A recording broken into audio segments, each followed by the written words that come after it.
La chèvre et le vieillard. Il y a très longtemps, dans une contrée lointaine où les forêts étaient partout, vivait seul un hideux vieillard avec une chèvre qu'il aimait par-dessus tout. Celle-ci était très vieille, mais restait en vie par amour pour lui. Le vieillard désirait une descendance. Un beau jour, alors que le vieillard était allé couper du bois, sa chèvre, voulant lui prouver son amour, alla voir le génie de l'arbre. Arrivé là-bas, le génie lui demanda de sa voix grave: « Que veux-tu, petit animal ? Je voudrais rendre mon maître heureux. De quelle manière puis-je t'aider ? Mon maître souhaite une descendance et j'aimerais la lui apporter. » Le génie réfléchit un moment, puis lui dit: « Je peux te transformer en femme. » Toute heureuse, la chèvre sautait déjà partout à l'idée de rendre le vieillard heureux.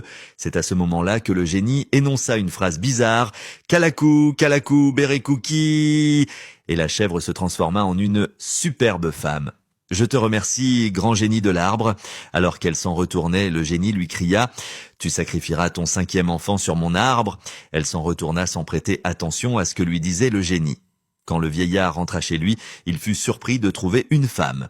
Celle-ci le rassura: « C'est moi, ta chèvre. Je suis allé voir le génie de l'arbre pour qu'il me transforme en femme, afin d'assurer ta descendance comme tu le souhaitais. » Le vieillard la reconnut. Ils eurent un premier enfant, puis un deuxième, un troisième, un quatrième et un 5e. La vie se déroula. Ils vécurent heureux, sans problème.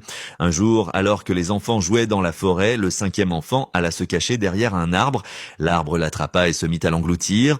Il se mit à chanter en s'adressant à ses frères: « Bori, Bori, Djinamori, Bori, Bori, Djinamori, Katafom, Baye, Djinamori, Bori, Bori, Djinamori. » Les autres enfants, ayant entendu les cris de leurs frères, allèrent prévenir leur mère. « Maman, maman !»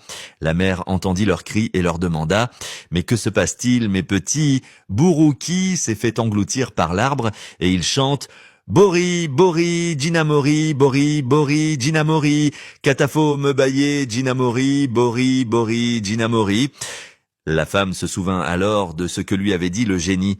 Elle alla voir celui-ci avec son mari, le vieil homme. « Rends-moi mon enfant, dit-elle au génie. » Le génie lui répondit: « Tu sacrifieras ton 5e enfant sur mon arbre, souviens-toi. Tu l'as fait, alors je le prends. » La femme lui répondit: « Mais tu n'as pas précisé à quel âge je devais le sacrifier, et ceci est une faute dans les droits conférés au génie.